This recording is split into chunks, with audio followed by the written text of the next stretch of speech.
Do you love that music, Ori? Yes, very good. It's snappy, isn't it? Yeah. You look very handsome today. Thank you for Thank joining you. me. I'm so honored that you spent some time with me. Can you hear me? Yeah. Okay. So I just I like know. I don't I can't get centered here. There you Oh, go. there we go. There you Okay. go. Oh, no, my book ain't showing. Got to show my Well, book. I can show your book. Here it is. Okay, there you go. All right, there you And this was a cannot put down book. Okay. It was entertaining, and I learned a lot. I'll tell you that right now. Let's talk about your youth, your bringing up. Let's start from the beginning and let people know, so we get to know the whole Ori. Well, I was born in Rome, New York, which is in the center of New York State. It was a small town. At that time, it was about 44,000 people. We lived in downtown Rome, duplex home where me, my mom, dad, my two brothers, and three sisters lived. On the other side lived my grandparents and my uncles, which, by the way, all of my uncles also served in the service. And a thing I remember as a really young kid that on my grandfather's front porch, he had four flags. Everybody had a flag if they had a member of the military in the war. My grandfather had four. Wow. And thank God they all came back. I had a good childhood. No complaint. A loving mother and father. I was just different than most, I guess, from the family. For me, it was normal, but I was always in trouble as a kid. But anyways, I ended up graduating from Rome Free Academy, and I joined the Army at the age of 18. Was stationed at Schofield Barracks in the 25th Infantry Division, which was the first division to move out to Vietnam. Mm. And after the military, I ended up going back to Rome, New York. After a few jobs, I ended up in the insurance business with the Prudential Insurance Company. And I can't explain it, but I loved it. A lot of people can't sell insurance. I was just a natural for it, and I became very successful. But I think one of the reasons would be also is I'm not afraid of working. Hours don't mean nothing to me. I'm not an 8-hour guy, 40-hour a week type of guy. I'm a commissioned salesman, and I was making serious money in the 60s and 70s, and I was a member of the $1 Million Roundtable with the Prudential. Wow. Eventually, I ended up owning my own insurance agency, the Ori Agency, where I serviced just automobile dealers and credit life and accident health on the financing of loans. And from there, I developed a system, and I'm known as the pioneer in that business where I would teach an automobile dealer how to sell a car at cost and still make $2,000. And that was back in the 60s and 70s, you know. So there was a lot of money. I created the finance manager, taught dealer, salesman how to increase the finance more people instead of having people go to the credit union or their own bank, because there's big money in the financing now. And I did very well. I was doing several millions of dollars a year. And then I came up with an idea of how to go national. I needed $12 million. And by then I had met Dino De Laurentiis, the famed independent film producer, did King Kong, countless of other movies. And he just had a knack of raising money. And I remember flying out here, meeting with him, Ralph Sherpy, and I brought him to downtown LA Motor, where I was able to demonstrate exactly what I was doing. Dino was going to raise $12 million. And if that would have developed, there's no question about it, I'd be a billionaire today, no question. But one guy, I had a private deal with the insurance company where I was allowed to use the float of the premium to build my business. I was the insurance company. The insurance company was out of Battle Creek, Michigan. I was their golden boy. But, you know, it takes money to build a business. And back in those days, insurance companies did allow somebody like myself, who was good at selling, creating, to use the float of the premium to build a business. And one guy that I took from Syracuse, New York, he got jealous of it, and he found out through my accountant that they were all out drunk one night while I was flying around the country, and he tried to take over my agency. Oh boy. With the threat of blowing the insurance company in the state of New York. Now, what most people don't know is New York is one of the most difficult states for insurance companies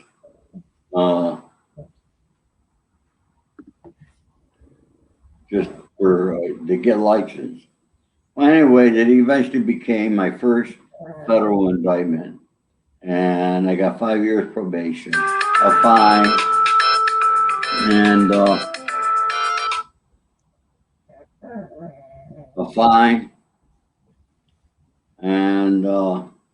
lost my insurance license. So I lost something that I loved to be able to sell.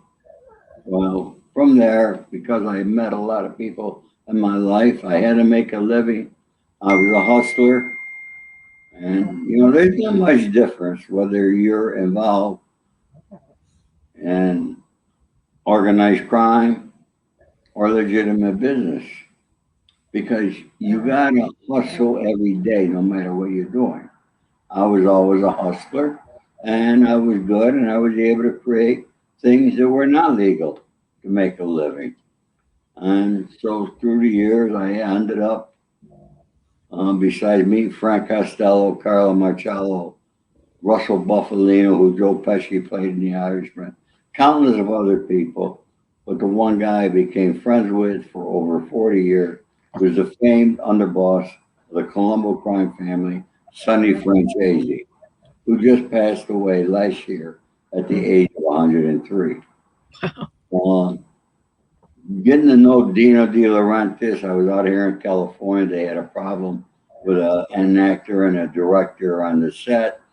The actor thought he knew more than the director, which happens a lot of times. You get some of these actors get a little cocky because of who they are and so forth. And, you know, that puts the movie behind budget, costs more money. And I had to go on a set and sit down with the actor and the director, and I took care of the problem nice, quickly. It went away, and from there, it just spiraled.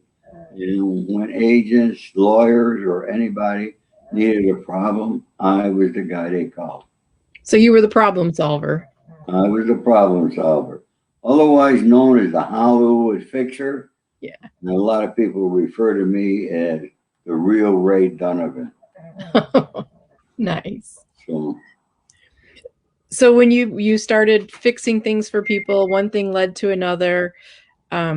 So I know that you ended up serving some time.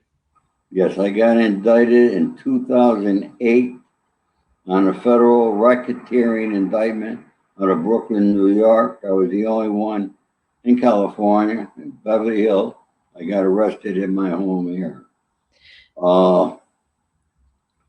You know, I was making a lot of moves. I was the guy out here in California, Los Angeles.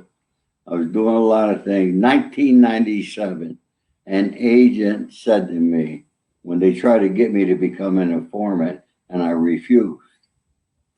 And he said, I'm going to see the day that you are chained, shackled, put on Con Air, and brought to Brooklyn. And remember, 1997.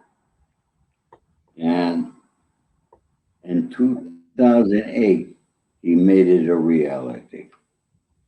11 years. And for any young person out there who's thinking about crime, man, woman, whatever you are, I assure you, you will get caught. It don't make a difference who you are, what you're doing.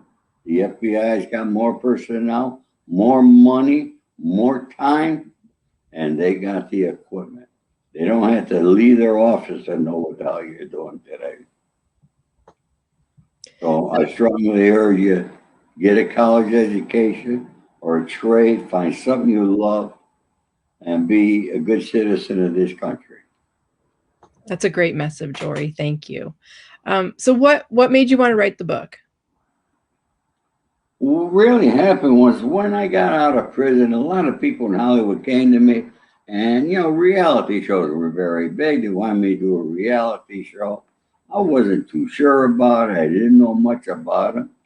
And because I did a favor for a particular organization, a law firm, I'm the only private citizen they represent. Everybody else is actors, producers, directors, and the biggest in the industry. I became very close with one of the individuals of the law firm, and we were having dinner at the Four Seasons Hotel. I told him about this. I said, none of these people. I said, there's so many bullshitters in Hollywood, you can't even count them. And he looked at me and he said, I know your story. Write a book and we'll get the movie made. I said, Joe, I never wrote a book, but I've always been an avid reader. I read right now to this day. I still read every night when I go to bed now. But I loved reading. I did as a child. In prison, I read over 300 books. And I honestly did think when I walked the yard up in Lampo that if I ever wrote a book, I would call it The Accidental Gangster. Because you're walking around, you got nothing but time when you're in prison, and you're thinking. And I think constantly. And so I couldn't find a co-writer, and I just sat down. I said, it's got to be a beginning, a middle, and an end. And I just started writing. But the one thing that I wanted to do, because of the fact I was never a confidential informant. And today, most of the people you see out there with books are confidential informants. What people don't realize that those people are trained liars. They lie when they testify against you. They lie, they entrap you. They're liars. And in their books, every word of it is a lie. Every word in my book is the truth. And I always tell the truth. And the reason I tell the truth, I never have to worry or think about what did I say to somebody. Mm-hmm. You don't have to backtrack and none of that crap. So that's how it began, and I wrote it with the idea if I could help one young person stay out of the life of crime, then the book would have been well worth it. And I'm happy to say I've helped several. So the book was more than worth it, and things are going good, and there are discussions about a TV series going on right now. Oh, that's amazing. I can't wait. I'm sure you'll tell me second, right? Well, old saying in Hollywood, it's not done until the money's in the bank, Right. But I'm with the right people, great director, writer, A-list guy, Actually, there's two directors I'm working with, plus my son. And we had a Zoom call last week. We'll have another one next week. We're just coming up with the creative process of how he's going to write it. And my son came out with a great idea. It's not going to be exactly like the book, which most TV shows are not. And we're going to have the female lead. It's going to be a big female lead in there. No, don't tell him. Don't tell him that it's me. Okay, so I'm not going to tell, but it's going to be good. It goes along, but we look for a network or somebody to, it costs a lot of money to. It costs $75 million a show, probably. Yeah, it's a lot of money. So is it going to be based on like true life things, or is it going to be? It's going to be based upon my life, primarily based in Hollywood, and in the '90s. Okay.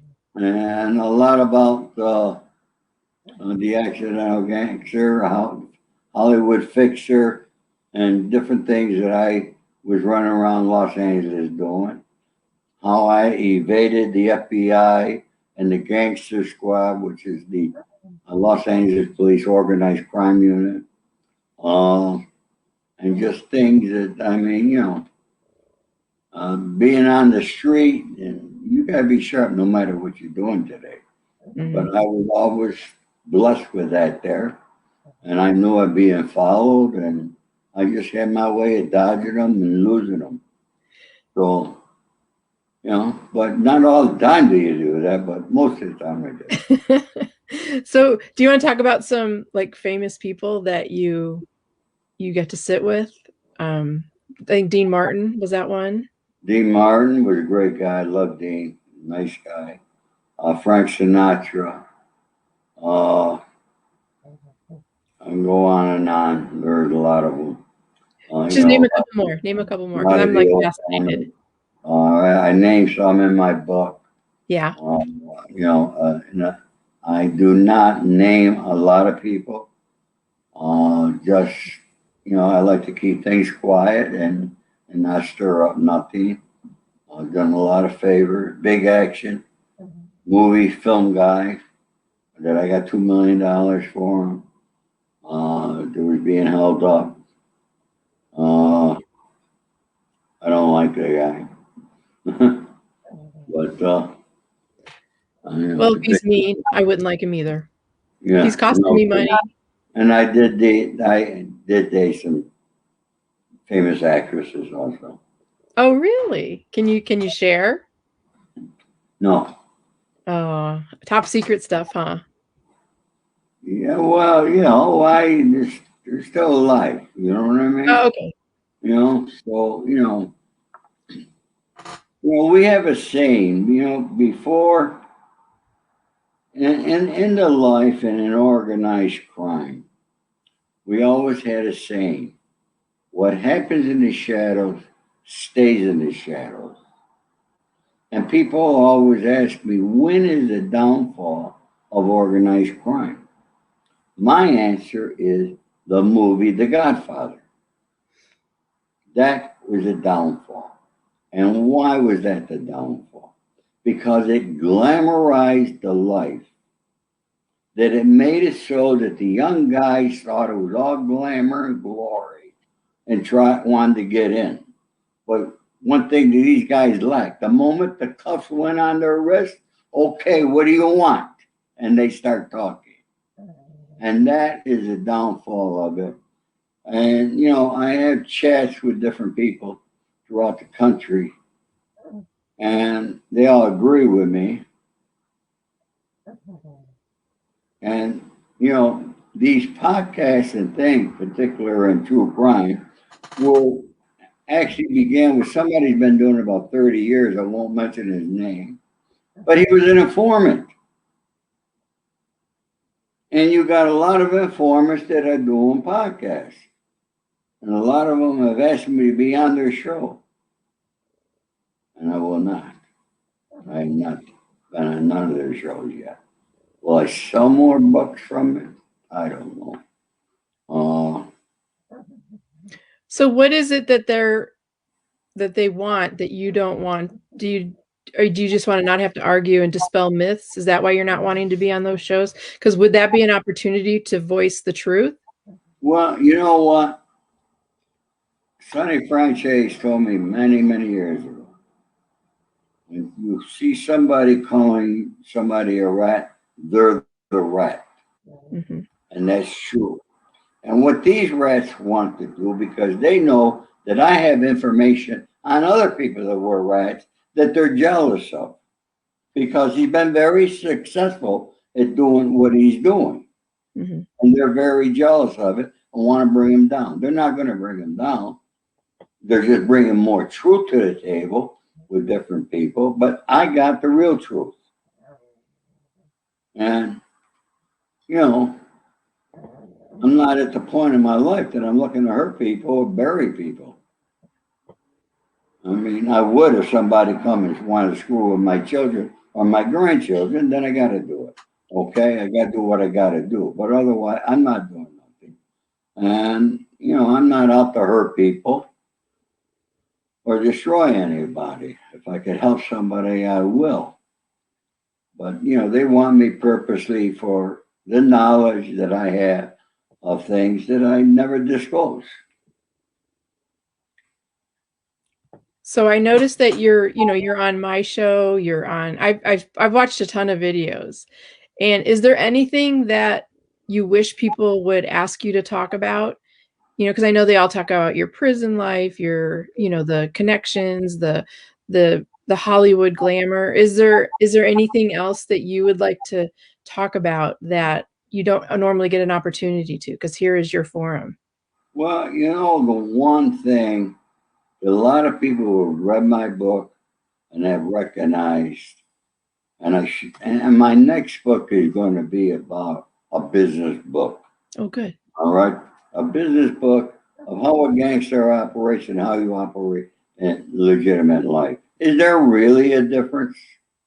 No, because if you want to be successful, you got to hustle, hustle, hustle. Now, you know, as a salesman, I had to wake up every day and I didn't know who the hell I was going to sell an insurance policy to, but I found somebody. How? By knocking on doors. As a gangster, got to hustle. How am I going to make money today? Every day you got to think. You got to think and be creative. Another scam, whatever you're going to do. And, you know, and then you got to do it when you're being followed and being watched. So you got to be good. You got to be smart. And this is why I urge the young people again not to get into it. And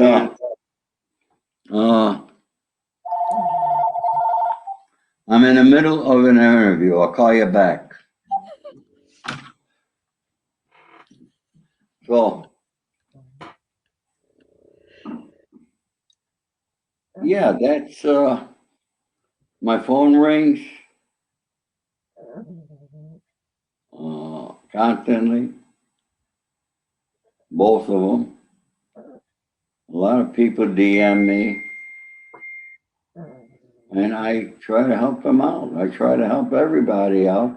I'm very accessible to people. You are. I mean, you've made Yeah, yourself available to me. yeah. Somebody said I should have named the book "The Accessible Gangster."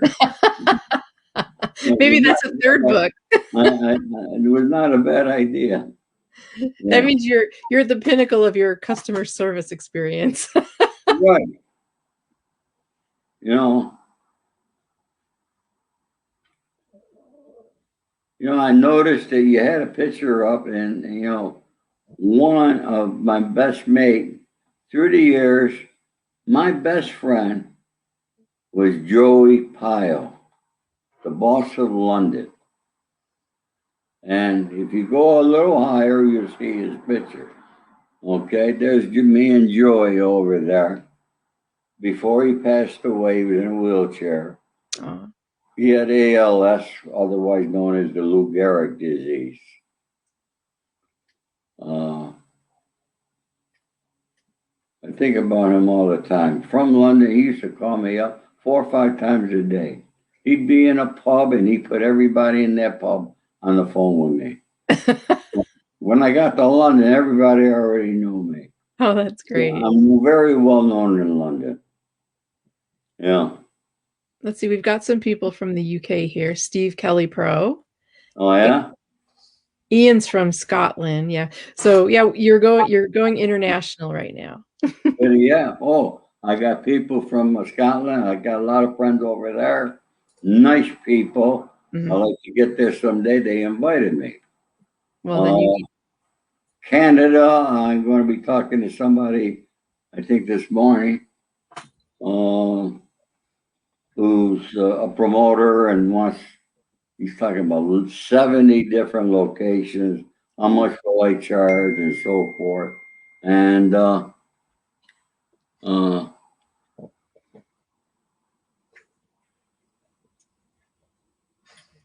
so we're putting that together, hopefully. well, it sounds like you got a lot of things going on. There's a lot of things that are happening, despite the COVID, because of Zoom and, things like this, I've been able to do a lot of interviews. I'm looking to get on more TV talk shows. And I'd like to ask everybody out there, I have found out my experience on these interviews does not sell books. People want to hear me, but they don't want to buy the book, and I want to know why. I asked that on the show yesterday. One guy wrote back, I don't know how to read. Yeah. Is there an audiobook? Huh? There is an audiobook. I didn't think quick enough. I should have said, well, buy the audiobook, So. Well, I bought your book after meeting you in a clubhouse room. Yeah, you have in Dr. Jordan. Clubhouse has been very successful for me. And I think it's because we get to interact. I'm very big on communications. And people do not communicate today. And that's why I think Clubhouse is going to be such a big success. Mm-hmm. Because you're actually talking with people.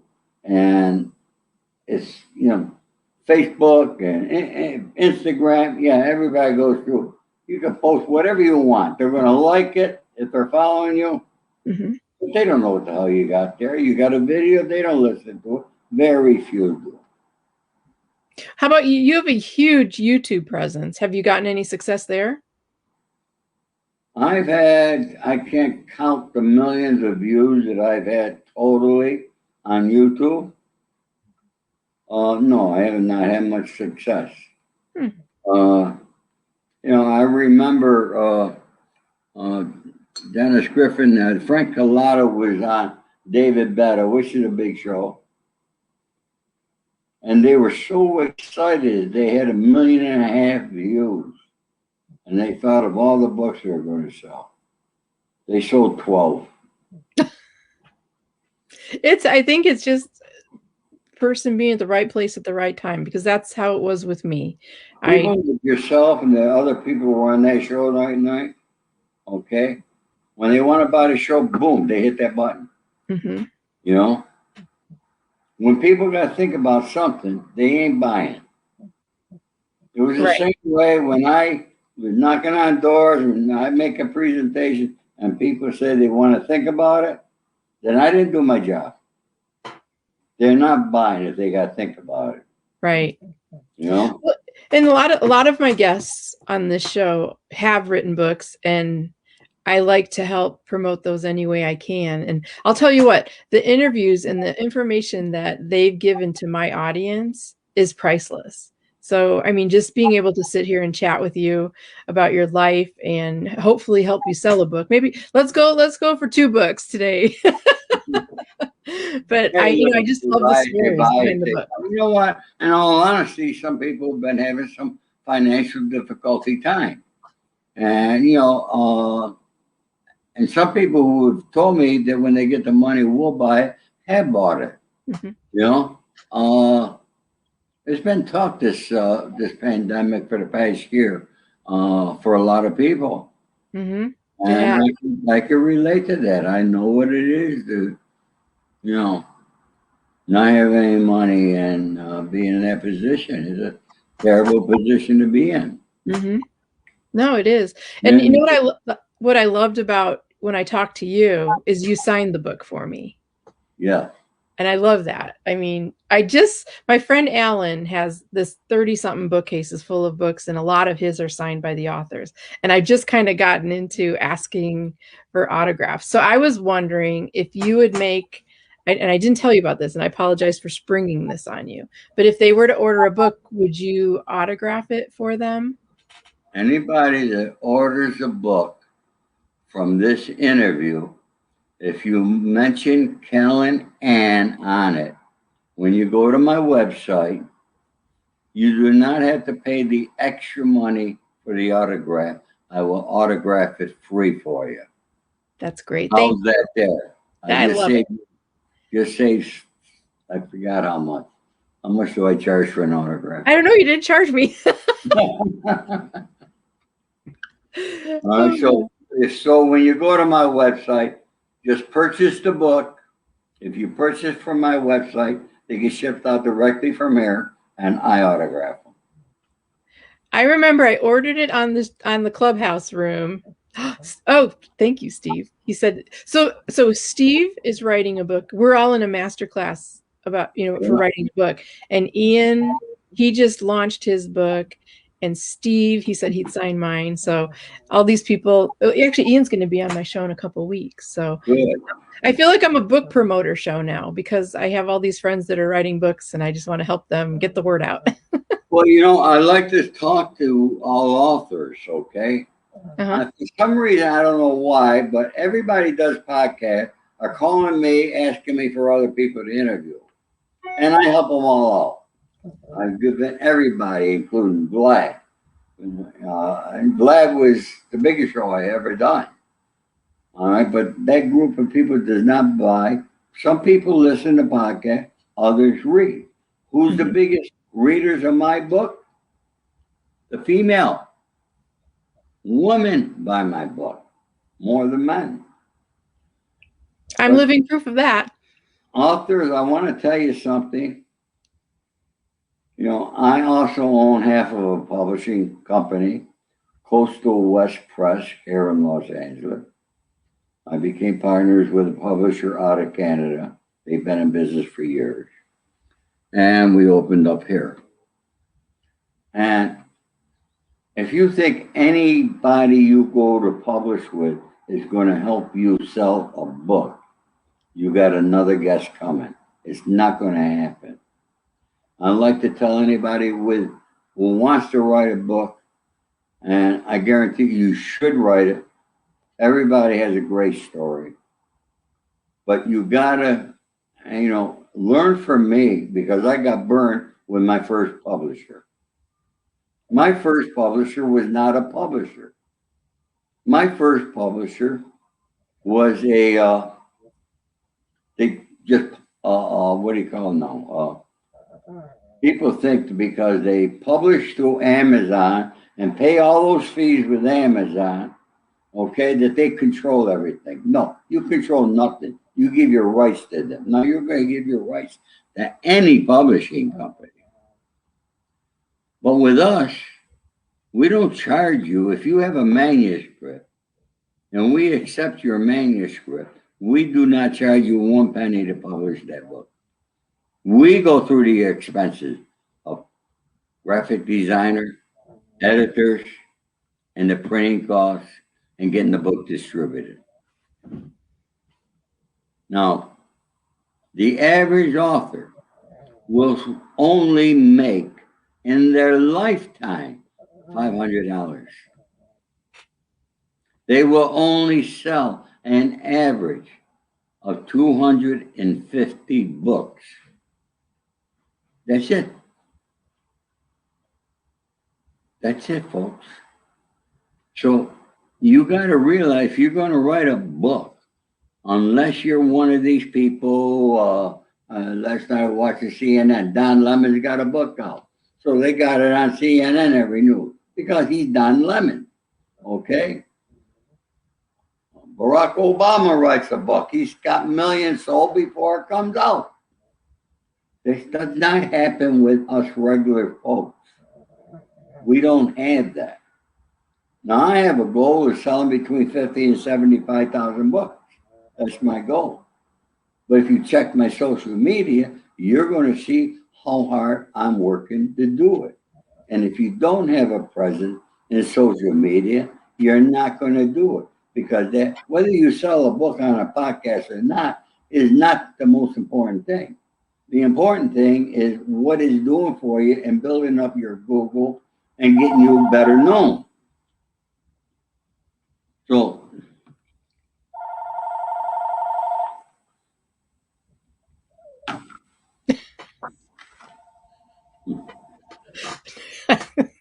That's funny. that's a scam call. Okay. So, can my audience who are writing books contact you? Yes, please do. How would you? All Oh right. yeah, Bruce brought up a good point. I'm using my book as a business card, and that's what Bruce just said. It's a book can be your calling card to get paid speaking gigs. You're right, and that's where you're going to make your money, Bruce. You're absolutely correct. You know, speaking has been off. Hopefully, it's going to open up. We also have a company that we put our authors out for speaking engagements. So if you don't charge anything, how do you make the money? Huh? If you don't charge to publish and distribute the book, We know to sell X number of books that we're going to will break even, or we hope, because we also have a speaking company through my partner Paul in Canada. Mm-hmm. Okay, to put our authors out there, getting them speaking engagements. Mm-hmm. All right. But how do you get compensated though? Because you're not doing this for free, right? Speaking engagements. So you book the speaking engagement for that writer or that author, and they pay you instead of the author, or how does that work? Or do you get a portion of it? Speaking engagement, we get a percentage of that. Okay. Fair enough. Oh, Steve. All right. Actually, my business card doesn't fit in people's wallet either because I painted it on a canvas. I didn't understand that question. I said I'm using my book as a business card, and so Steve said it's hard to fit the book in his wallet. You got to get a backpack, Steve. Walk around with your backpack. Get a backpack; it'll work. So I can't wait to next time I'm in town. I'm going to hang out with you because I think it'd be so fun. All right, I'm looking forward to it. So do you have anything else you want to tell the audience? I mean, you shared a lot of great things, your life, your book, your publishing company. I appreciate you being here. But is there anything final you'd like to say to my listeners or my viewers? I'd like to tell everybody, think positive. And I have a saying, you meet somebody, say hello to them. Let's make this world a better place. Let's not count on those freaking morons in Washington, D.C., because they ain't going to do a damn thing for you. Don't even think. You think this $1,400 we might get or might not get is going to do? All right. Think about other countries that Canada has been giving their people $500 a week since the beginning. We're supposed to be the greatest nation on earth, and they're making a big deal getting us 1,200, 600, whatever we got. Okay? Folks, don't watch the news. Think positive and be friendly to everybody, and let's all join together to make this world a better place, because it's up to us. It's not up to those morons in Washington. And I hope you all watch and see. All right, I'm calling you a moron because you are. You do not care about the people of the country.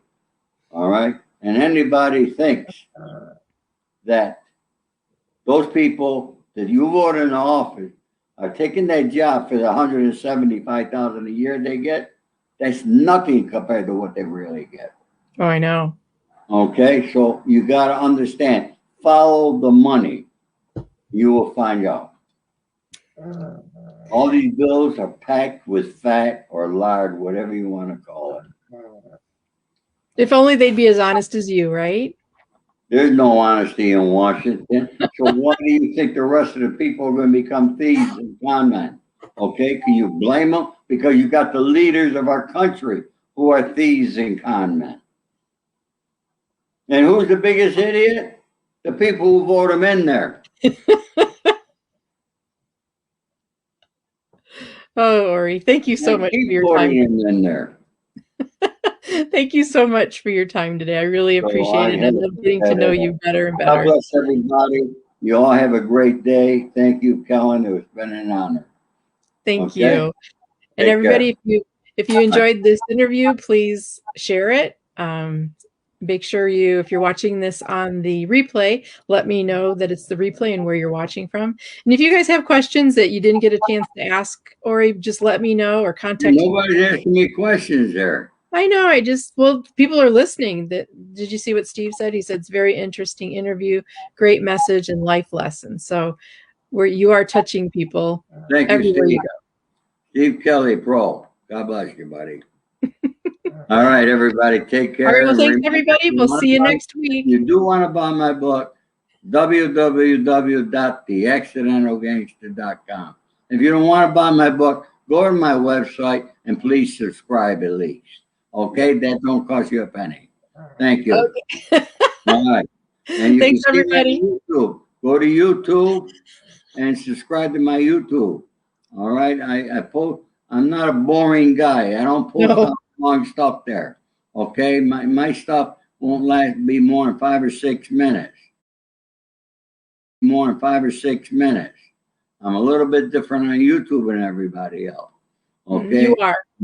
I give you a message. Listen to the message because you don't know how much you can learn from somebody who's lived it. God bless you all.